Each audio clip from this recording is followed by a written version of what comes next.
మీ కామెంట్లు నా సమాధానం కార్యక్రమానికి అన్నదాతలకు ఆత్మీయ స్వాగతం. ముందుగా రామకృష్ణ గారు, 2-3 రోజుల్లో మళ్ళీ మార్కెట్లు స్పీడ్ ఎక్కుతాయి.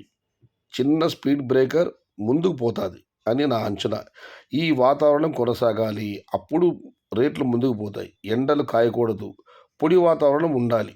తుఫాన్ టైంలో ఉండాలి. జనవరి నెల అంతా భయపడాల్సిన పని పెద్దగా లేదు. జనవరి టమోటా ఎవరు భయపడాల్సిన పని లేదు. ఇది నా అంచనా. ఇక మీ ఇష్టం. ఓన్లీ జనవరి రైతులకు పెద్ద రేట్లు లేకపోయినా గిట్టుబాటు ధరలు ఖచ్చితంగా ఉంటాయి. ఇది ఖచ్చితంగా జరిగి తీరుతుంది. ఇదేమైనా జనవరిలో టమాటాల చడదాతలకు మీరు చల్లటి వార్త చెప్పారు రామకృష్ణ గారు. మీరన్నట్టు జరగాలి.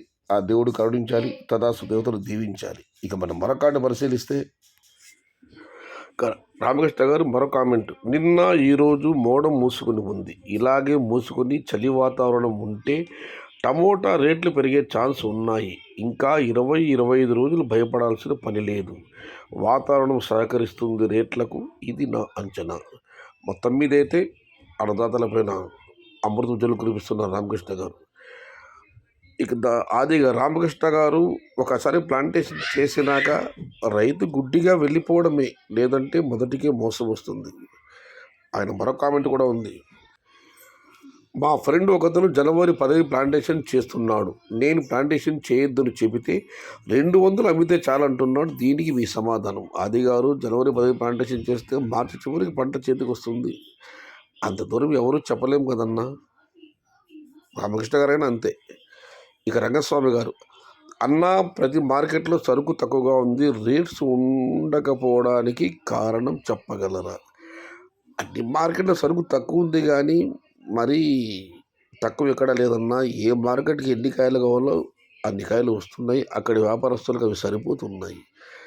ఏదో ఒక మార్కెట్లో సరుకు తగ్గితే మరొక మార్కెట్ పైన అక్కడ ఉండే వ్యాపారస్తులు ఆధారపడతారు. కానీ వాళ్ళ మార్కెట్ నుంచి రావడానికి ఏమాత్రం అవకాశం లేదు. వాళ్ళకి కావాల్సిన కాయలు వాళ్ళ మార్కెట్ దొరుకుతున్నాయి. అందుకే ధరలు తగ్గుతున్నాయి. ఇక రంగస్వామి గారు మరొక కామెంట్. రేట్లు తగ్గడానికి కారణం ఏమిటన్నా? ఇదివరకు మీకు చెప్పడం జరిగింది. గత 2 రోజులుగా తగ్గుతూ వచ్చిన ధరలలో ఇవాళ స్థిరత్వం వచ్చింది. నిన్నటితో పోలిస్తే ఎక్కడ ధరలు ఇవాళ తగ్గలేదు. ఇలా తగ్గకుండా కంటిన్యూ అయితే ఇదే ధరలు స్థిరంగా కొనసాగితే ఈ ధరలు ఇలాగే ఉంటాయి. అందుకే నేను చెప్తాను, నేను ధర పెరిగినా తగ్గినా వారం రోజుల పాటు ఎదురు చూడాలి అని.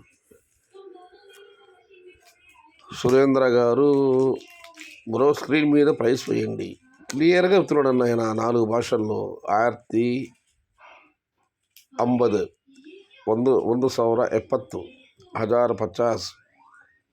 1150 రూపాయలు 4 భాషలు చెప్తున్నారన్న. సరే వేస్తాను, చివరిలో వేస్తాను చూడండి. బాబురెడ్డి గారు, ఢిల్లీ రైజ్ అవుతుంది, వెయిట్ అండ్ సీ 4 days. ఉత్తర భారతంలో కాయలు డిమాండ్ పెరిగితే మన మెయిన్ ఇక్కడ ఛత్తీస్గఢ్లో, ఉత్తరాంధ్రానికి వాటి రాక తగ్గుతుంది. మీరు అన్నట్లు అలాగే జరిగితే ఓకే. రాఘవేంద్ర, పంచాంగం చెప్పబడను ప్రొఫెసర్ రామకృష్ణ కేవలం టమోటా రైతులకు మాత్రమే గమనించగలరు. పంచాంగం చెప్పబడను ప్రొఫెసర్ రామకృష్ణ కేవలం టమోటా రైతులకు మాత్రమే గమనించగలరు. ఇందు మూలంగా 50 మంది ప్రజానికని తెలియజేయడం ఏమనగా. ఇక మనం మరొకటి పరిశీలిస్తే రామచంద్ర గారు 700 పెట్టి అనంతపురంలో ఇవాళ టాప్ ధర కోసం వెళ్ళి ఉండొచ్చు. నేను 650, 660 చెప్పాను. కాబట్టి నేను వీడియో పెట్టిన సమయానికి ఆ తర్వాత కూడా చాలామంది వేల మాట ఉన్నాయి. 700 ఎస్. ఇక మనం మరొకటి పరిశీలిస్తే వై వెంకటరమణ స్వామి గారు, జూన్ 2 నెలలు టమోటాలు 1000 రూపాయలు పక్కా ఉంటుంది. మే జూన్లో మేబీ అన్న. ధర తగ్గడానికి ప్రధాన కారణం చెప్పండి. ఇదివరకు నేను చెప్పాను. ఇక జయ గారు గోల్గుంట్ల నుంచి, పంట తల్లితో సమానం. చాలా చక్కటి మాట. ధర తగ్గడానికి కారణం చెప్పమని అన్నదాతకు శివకుమార్ గారు రిప్లై ఇచ్చారు. అన్ని చోట్ల స్టాక్ పెరుగుతూ ఉంది, అమ్మకాల స్పీడ్ తగ్గింది. ఇది నిజం. జనవరి 26 నుంచి ఎంపీఎల్లో చిన్న క్రెడిట్స్ పెడుతున్నారా లేదా చెప్పండి. ఇంకా సమయం ఉంది మిత్రమా.